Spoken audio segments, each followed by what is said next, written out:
Bueno, buenos días a todos. Mi nombre es Gabriel Baño. Soy médico pediatra y supervisor médico de la parte de vacunas de Estambulian Servicio de Salud. Hoy vamos a charlar un poco de la vacuna triple viral y la importancia de sostener la vacunación y los desafíos que tenemos por delante. La charla está dividida en tres partes. La primera va a ser sobre la vacuna en sí. La segunda va a mencionar los puntos más importantes de las enfermedades con las que se protegen con la vacuna esta. Y la tercera parte va a ser cuál es el estado actual, principalmente del sarampión, pero también de la rubiola en Argentina y en el mundo. Y la idea es que al final de todo esto veamos por qué es importante sostener la vacunación. Para arrancar, la vacuna triple viral protege contra 3 enfermedades: sarampión, rubiola y paperas. Es una vacuna virus atenuados, lo cual quiere decir que está hecha con virus que están trabajados de una manera tal que no produzcan enfermedad en la mayoría de las personas, pero no en todas las personas. Ese es un punto muy importante que vamos a ver ahora en unos segundos. Por otra parte, puede aplicarse a partir de los 6 meses en adelante. Como dije antes, al ser una vacuna virus atenuados, está contraindicada en personas con algún tipo de inmunocompromiso, como puede ser personas con HIV en estadios avanzados, personas inmunocomprometidas por medicación, como pueden ser corticoides de altas dosis o quimioterapia. Personas con cáncer tampoco la pueden recibir. Y un punto muy importante, están contraindicadas en embarazadas. Por otra parte, forman parte del calendario nacional de vacunación con 2 dosis, la primera a los 12 meses de vida y la segunda al ingreso escolar, es decir, entre los 5 y los 6 años. Todas las personas adultas deben tener al menos 2 dosis, tienen que estar certificadas. Este es un punto muy importante, más adelante vamos a ver por qué. Y por otra parte, las personas que nacieron antes de 1965 se consideran inmunizadas en forma natural para el sarampión. Esto tiene que ver con lo que sucedía antes en nuestro país y la circulación endémica de la enfermedad del sarampión. Ahora bien, nos vamos a detener en las 3 enfermedades que protege y vamos a empezar por sarampión. Es una enfermedad exantemática febril, eso quiere decir que trae fiebre y trae un sarpullido, que es un sarpullido característico de esta enfermedad. Puede darse en personas susceptibles a cualquier edad. Este es un punto muy importante porque uno puede pensar a priori que el sarampión era una cosa de chicos, y por otro lado uno puede pensar que esto es algo que era de la prehistoria y que ya no existe más. Vamos a ver que ninguna de las dos cosas son ciertas. El hecho es que cualquier persona susceptible puede contraer esta enfermedad. Por otra parte, el sarampión tiene formas leves y formas graves, y las formas graves son más frecuentes en personas menores de 5 años y aquellos que tienen factores de riesgo. Este es un punto importante a tener en cuenta. En las formas graves pueden aparecer neumonías, meningitis y encefalitis que pueden llegar inclusive a la muerte.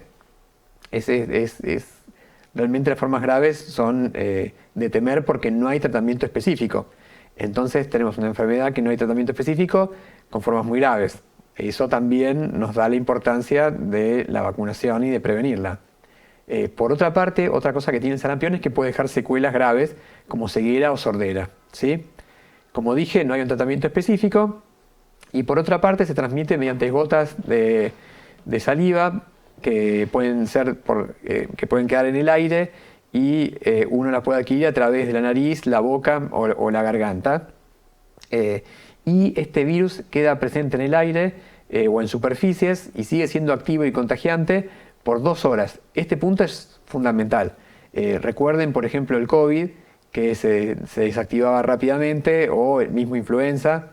Esto es mucho más infeccioso, o sea, se mantiene en el aire mucho más y en la superficie mucho más que el resto. O sea, que puede ser que alguien haya estado en esta habitación hace 1 hora y media, 2 horas con sarampión, haya tosido, hayan quedado sus gotitas de saliva en el aire, y que yo ahora, 1 hora y media después, respire ese aire y lo contraiga, sin haberme enterado que hace 1 hora y media había alguien acá contagiado. O sea, de ese punto estamos hablando, ¿sí? Ahora bien, pasemos a la segunda, que es la rubiola. Es otra enfermedad exantemática febril, puede afectar también a personas susceptibles de cualquier edad. Uno también podría pensar a priori que esta era una enfermedad de chicos, que era una enfermedad leve, que se daba hace muchos años, lo cual en general es cierto, porque afectaba principalmente a niños, y en niños era una forma leve, o sea, era solamente un exantema con fiebre, pero hay un punto muy importante que es el de la rubiola congénita. ¿Qué quiere decir eso? Es que la rubiola cuando afectaba o cuando afecta a personas embarazadas susceptibles puede traer consecuencias muy serias sobre el bebé. Y esas consecuencias se llama síndrome de rubiola congénita. Lo vamos a ver acá en esta diapositiva. Vamos a ver que el síndrome de rubiola congénita puede afectar al bebé dentro del útero, provocando múltiples problemas y malformaciones. Por ejemplo, sorderas, cataratas, defectos cardíacos, discapacidades intelectuales, daño en el hígado o en el vaso, bajo el peso al nacer, glaucoma o malformaciones cerebrales. En realidad, la importancia de prevenir la rubiola tiene que ver con esto, es proteger a las mujeres en edad fértil para que no sean susceptibles en el momento que están embarazadas y no contraigan rubiola con las consecuencias que estamos viendo. Y por último vamos a hablar de la tercera enfermedad que previene esta vacuna, que es la paperas, también conocida como parotiditis, que es una enfermedad viral que produce inflamación en varias glándulas, principalmente las parótidas, que son las glándulas salivales que están al costado de la cara. Si bien el curso generalmente es benigno, puede producir complicaciones como la orquitis, la pancreatitis y la encefalitis. La orquitis es la inflamación de los testículos que se da más frecuentemente en pacientes adolescentes o adultos que contraigan esta enfermedad y que puede ser potencialmente grave llevando a la esterilidad del paciente. Ahora bien, ¿cuál es la situación mundial del sarampión en la actualidad? Como dijimos, muchos de ustedes por ahí nunca hayan visto o no hayan conocido a nadie que tiene sarampión, y eso tiene que ver con las campañas de vacunación y con la incorporación de la vacuna al calendario nacional de vacunación. A nivel mundial, entre los años 2000 y 2010, la cobertura estimada con una dosis de vacuna contra el sarampión aumentó globalmente de un 72 a un 84%, presentando un pico de 86% en 2009, pero cayendo a 84% en el año 2020 durante la pandemia de COVID. Y probablemente los números en el año 21 hayan sido aún un poquito más bajos que el 84%. La incidencia anual de sarampión también disminuyó, va de la mano de la vacunación, un 88% en el periodo 2000-2016, de 145 casos a 18 casos por millón, pero aumentó a 120 en 2009 antes de disminuir a 22 en 2020. La disminución de 2020 tenía que ver probablemente con el aislamiento que se produjo en muchos países por la pandemia del COVID, ¿sí? Entre el año 2000 y 2020, el número de muertes anuales estimadas disminuyó un 94%, de más de 1 millón de casos a aproximadamente 60.000 casos anuales. Entonces, aún con la disminución que se dio, estamos hablando de una enfermedad que causa 22 casos por millón de habitantes a nivel mundial, son muchas personas, 60.000 muertos por año, ¿sí? Eso es el impacto y la importancia del sarampión. Si vamos a nuestra región, en las Américas, en 2016 se certificó la eliminación a nivel regional, siendo la región de las Américas la primera en lograr este objetivo. Pero, ¿qué es lo que pasó? El sarampión aún es endémico en el resto del mundo, por lo que países de la región están expuestos a la amenaza constante de la importación del sarampión. Desde entonces, Brasil y Venezuela han tenido dos grandes brotes, con 39.695 casos en Brasil y 7.054 en Venezuela, perdiendo el estado de eliminación en 2018 y 2019 respectivamente. Como vemos, toda la región logró la eliminación de la enfermedad, pero ha sido reintroducida desde otras regiones, perdiendo la certificación. Eso realmente es un problema grande de salud pública. Y si vamos a Argentina, antes del inicio de la vacunación contra el sarampión en Argentina, el sarampión era una enfermedad endémica, con brotes epidémicos cada 2 a 3 años y afectaba predominantemente a los menores de 5 años. Esto se da porque los menores de 5 años eran los que no habían estado en contacto con el brote anterior, entonces eran los que, al ser expuestos nuevamente, se enfermaban, ¿no? Los adultos ya habían estado expuestos a varios brotes epidémicos. En 1998, un brote que superó los 10.000 casos y registró más de 60 muertos. Ese mismo año se incorporó la vacuna triple viral al calendario nacional de vacunación, como dijimos, con 2 dosis, ¿no? Una al año y otra al ingreso escolar. Los últimos casos de sarampión endémico fueron en febrero del año 2000. O sea, fue un gran éxito de salud pública. Durante el periodo 2001 a 2008 no hubo casos de sarampión en Argentina, mientras que en 2009 se comienza a detectar casos, con un total de 43 hasta el año 2018. Los brotes más importantes de este periodo ocurrieron en el año 2010, que fueron 17 casos, y 2018, que fueron 14 casos. A partir del 2019 se registró el mayor brote desde la eliminación de la circulación endémica, confirmándose 179 casos de origen desconocido y 20 casos importados. El brote se extendió por 29 semanas, detectando el último caso en la semana 12 del año 2020. Como vemos, en nuestro país también se eliminó tempranamente, o sea, en el año 2000 no hubo más casos de sarampión endémico gracias a las campañas de vacunación y a la incorporación de la vacuna en el calendario, pero tanto a nivel regional como a nivel mundial el sarampión seguía circulando, por lo tanto han habido brotes en personas susceptibles. Esto habla de que por más que nosotros no conocemos la enfermedad, porque nos parece algo muy antiguo, que hace más de 20 años que no circula en el país, al estar circulando en el mundo es un peligro que vuelva a entrar a nuestro país y a volver a ser endémico en personas susceptibles. ¿Quiénes son las personas susceptibles? Las que no se vacunan y las que no están vacunados, ya sea porque no puedan vacunarse o porque no deseen vacunarse. La idea es que todos los que puedan vacunarse se vacunen, justamente para protegerse a ellos, pero también proteger a las personas que no pueden vacunarse.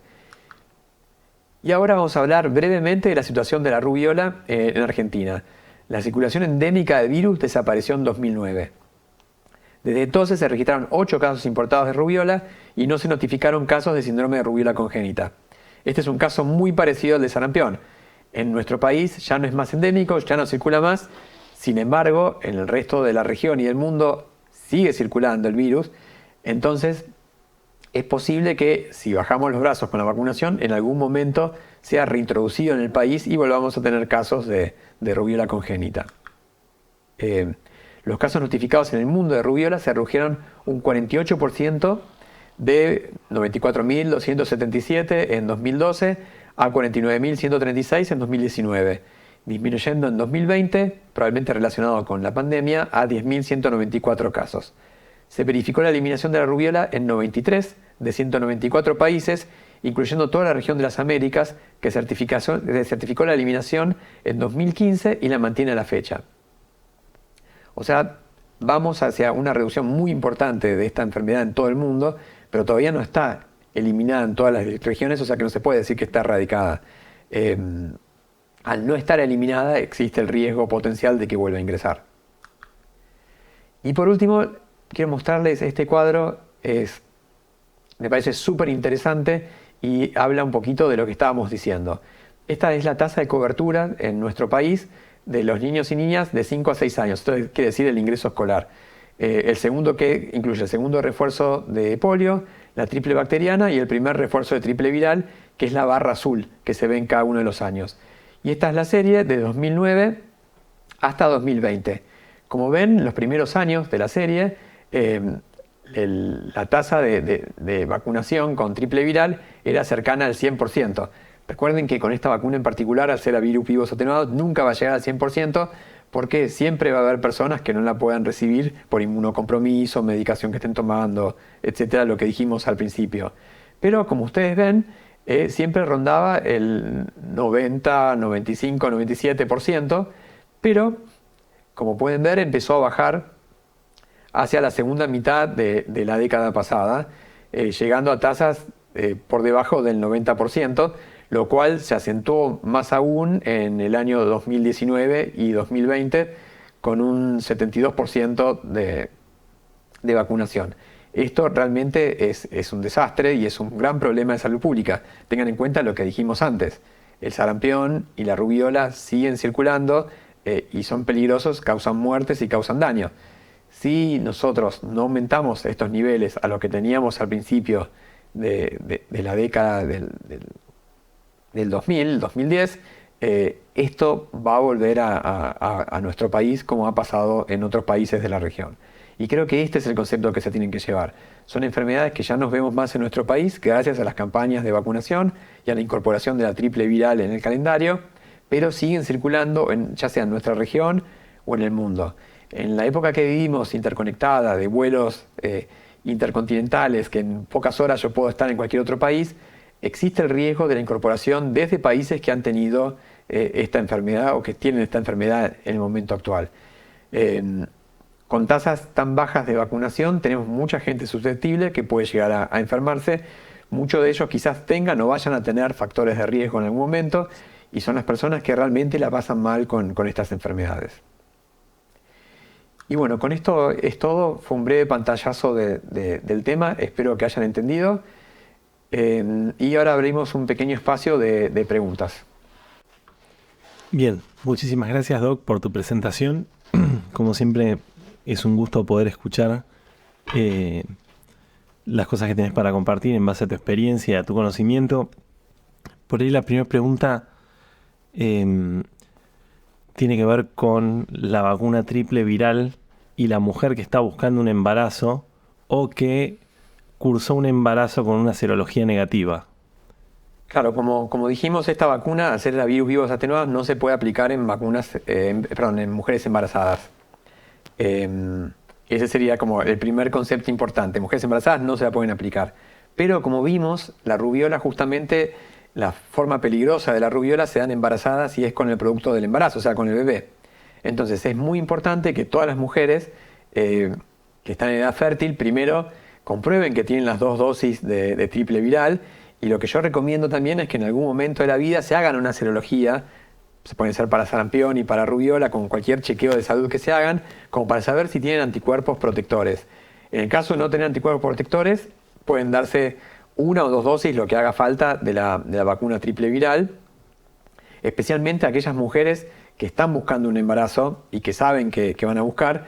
Antes de que empiecen a buscar, está bueno que sepan eso y que si son negativas para rubiola, se vacunen. Aquellas mujeres que no sabían cuál era su estatus serológico y que se hacen serologías durante el embarazo de rutina y dan negativo, sabemos que no se pueden vacunar en ese momento. Tienen que tener cuidado si escuchan que hay casos de rubiola o personas o que están en contacto con niños que tienen fiebre y sarpullidos. Por las dudas yo recomiendo precaución. Pero esas mujeres, una vez que ya nazca el bebé, en el puerperio o en los primeros meses, yo les recomendaría que se den la triple viral. Se la pueden dar sin ningún problema, aún amamantando. De hecho, está indicada en el calendario para puérperas que hayan sido negativas. Creo que es muy importante para futuros embarazos. Bien, con la campaña que terminó ahora hace poquito de triple bacteriana más... No, triple viral. ¿Triple viral era? Triple viral y polio. Era. Bueno, claro, sí, sarampión, rubiola y papera. Claro, sí. Sí, fue una campaña muy importante por 2 motivos. Primero, pongo un poco en contexto, o sea, hay un plan de erradicación mundial de polio, que estamos muy cerca de erradicarlo, pero falta el último esfuerzo. Entonces el componente de polio era por eso, básicamente, como parte de ese plan mundial. Ahora bien, la incorporación a la campaña de la triple viral tiene que ver con esto. Esperá, o sea, vamos a la imagen. Ahí, dale. Con el descenso que se vio en pandemia de las tasas de vacunación en general, pero de triple viral en particular, con tasas de vacunación de un poquito más del 70%, lo cual permitiría que de entrar sarampión en el país comience a circular, porque tenés como un pool muy grande de pacientes que no están inmunizados. Entonces justamente la campaña apuntaba a chicos de 1 a 4 años independientemente de cómo estaban vacunados, pero la idea era justamente capturar a los chicos que no habían sido vacunados y aumentar la tasa esta del 72-73% a valores más adecuados. Eran chicos de 1 a 3 años. Sí, hasta 3 inclusive, digamos. 3 inclusive, sí. Pero en ese caso, por ahí los que eran más grandes ya tenían parte del esquema completo. Y esto era una dosis de refuerzo. Era una dosis extra. Cuando vos haces una dosis así, cuando vos haces una campaña así, esa dosis es extra, y la realidad es que es independientemente a las dosis que tenga el paciente. O sea, estás hablando de nenes que deberían tener una dosis, la de campaña, al año de vida, y vos a ellos le vas a dar una segunda dosis. Y después van a tener otra dosis más cuando sea ingreso escolar, pero esta dosis es extra. Y tu idea igual apunta no tanto a esos chicos, aunque sí los podés reforzar y está genial, sino a los que no se vacunaron al año por el calendario nacional. Claro. La idea apunta a eso, y justamente subir estas tasas, porque estas tasas de 72% es peligroso. O sea, con esto puede empezar a circular el virus. Tenés un pool de pibes muy grandes que no están vacunados.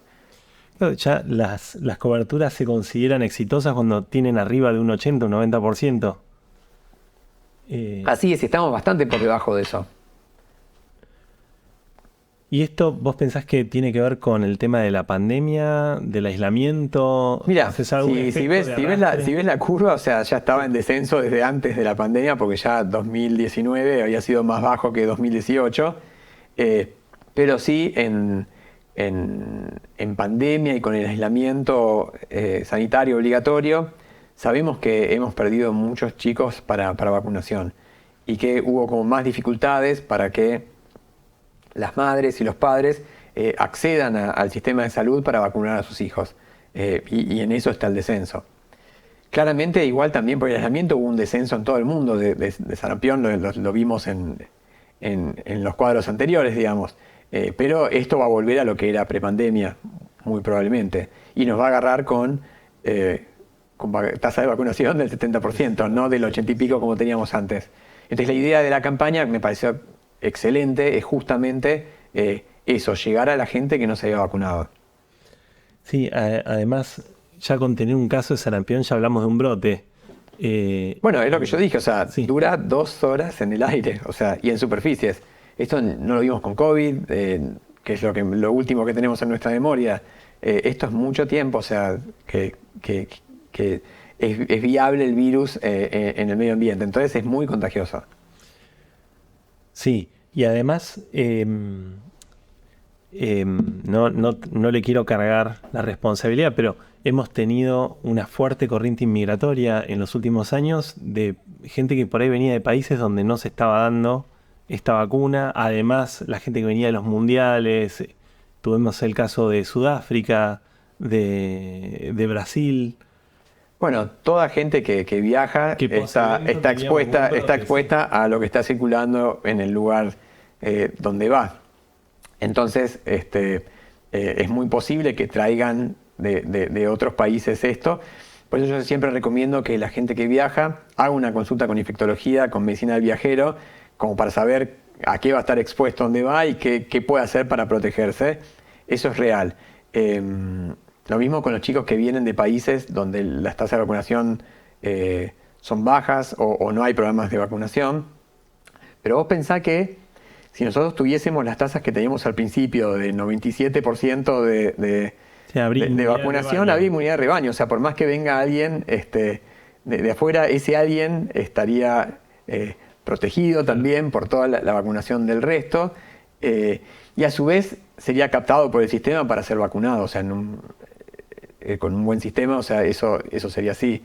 Y la verdad que no importaría que venga del lugar donde venga, todos los hombres de buena voluntad que quieran recibir, por supuesto, pueden hacerlo y no debería haber ningún problema con eso. Pero con una tasa del 72%, sí tenés un pool de chicos muy grandes susceptibles a que si viene alguien de afuera con sarampión, que es de las tres la patología más importante, ¿no? Que puedan contagiarse. Bien. Para cerrar, quisiera que nos dieras la reflexión de lo más importante de tu presentación en 1 o 2 minutos. ¿Qué es lo principal para vos que deba llevarse el auditorio del otro lado? Teniendo en cuenta que tenemos una buena carga de enfermeros, de médicos de diferentes especialidades, pero también de gente de farmacia, que a veces, si bien la farmacia no es un lugar de atención, sí es el primer lugar de consulta. Claro, sí, tal cual, es muy importante eso. Bueno, yo lo primero que diría es que cuando uno piensa en sarampión, en rubiola, piensa en la prehistoria. O sea, en cosas que pasaban los abuelos de uno y que contaban que fulanito se había agarrado, qué sé yo, pero la realidad es que es un tema muy actual. O sea, no está en nuestro país como éxito de las campañas y del calendario nacional de vacunación. O sea, eso también habla del poder de las vacunas, ¿no?